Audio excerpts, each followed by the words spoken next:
इस पृथ्वी पर एक ऐसा केंद्र है जो न केवल मानवता की आस्था और भावनाओं को बल्कि उनकी आत्मा की गहराइयों को भी अपनी ओर खींचता है।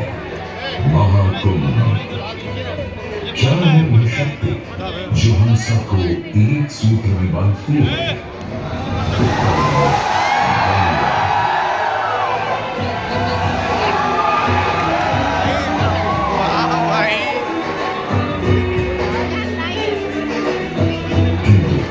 गंगा क्यों? क्योंकि गंगा कोई नदी नहीं है, आस्था की अविरल तरल धारा है गंगा। विश्वासन की वाणी, संस्कृति की सरिता है गंगा। और इस स्थान पर इस प्रयागन के राज में श्वेत रंगा गंगा का संगम होता है अपनी दो बहनों श्यामल वर्ण यमुना और दृश्य सरस्वती से। गंगा के उद्गम के बारे में जो पौराणिक कथा प्रचलित है वो बड़ी ही रोचक और मनमोहक है।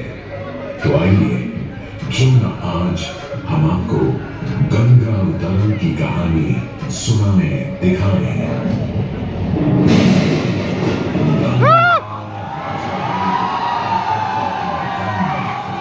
पूरी पृथ्वी पर फैला था उसका ही आतंक।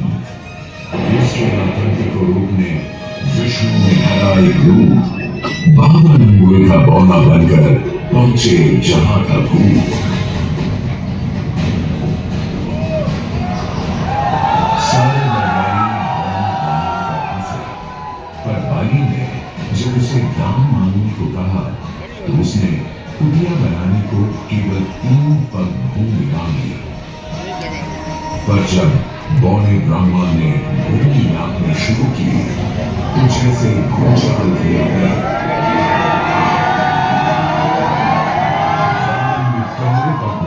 पूरी धरती नाप ली और अगले कदम से स्वर्ग। ब्रह्मा जी ने भगवान विष्णु के चरण होकर उस जल को अपने कमंडल में भर लिया और अब वामन अवतार ने अपना तीसरा पग वहीं के सिर पर रख उसे पाताल लोक भेज मुक्ति दे दी।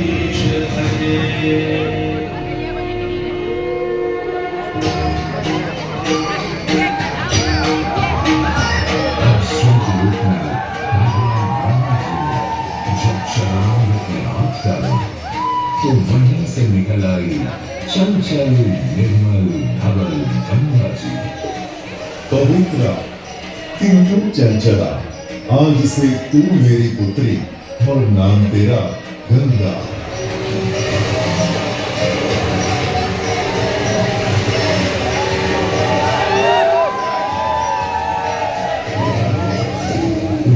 कुछ समय बाद सतयुग में इक्ष्वाकु कुल के सूर्यवंशी राजा सगर ने सारे संसार को जीतने के लिए एक अश्वमेध यज्ञ का संकल्प किया। सुने सुने सुने सब सुने, या जिन्हें पूजित धवल अश्व जहां भी जाएगा वो भूमि राजा सगर की मानी जाएगी। यदि किसी ने इस अश्व को रोका या पकड़ा तो उसे सगर के 60,001 पुत्रों और उनकी लक्षाधिक सेना का सामना करना पड़ेगा। सुने सुने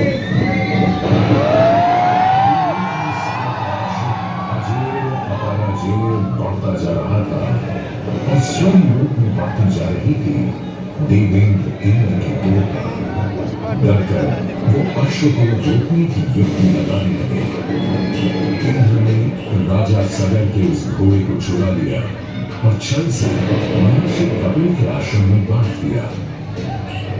घोड़े को खोजते हुए राजा सगर के 60,000 पुत्र महर्षि कपिल के आश्रम में पहुंचे। वहां घोड़े को बंधा हुआ देख क्रोधित पुत्रों ने कपिल मुनि को घोड़ा चोर समझा और उन्हें अपशब्द कहने लगे। वाताल कुमारों, यदि कपिल ऋषि ने खोली आंख तो तपस की युगाग्नि से जलकर तुम सब हो जाओगे राख।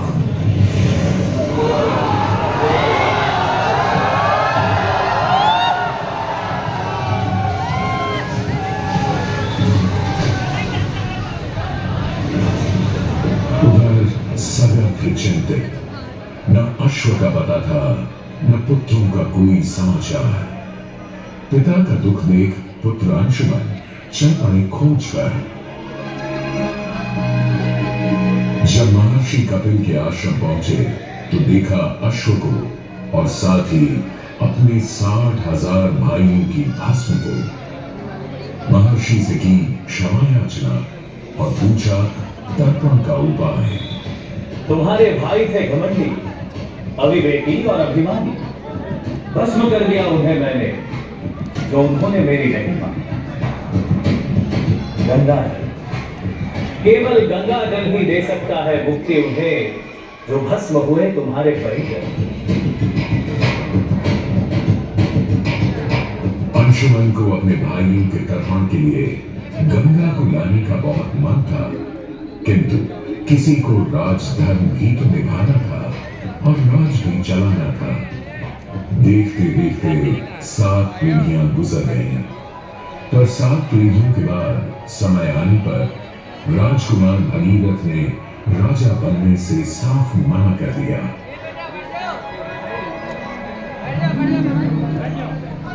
क्षमा कीजिए, क्या ये आवश्यक है कि राजा का बेटा ही राजा बने? मैं पहले तपस्या और फिर ब्रह्मा से गंगा को मांग कर पृथ्वी पर ले आऊं और फिर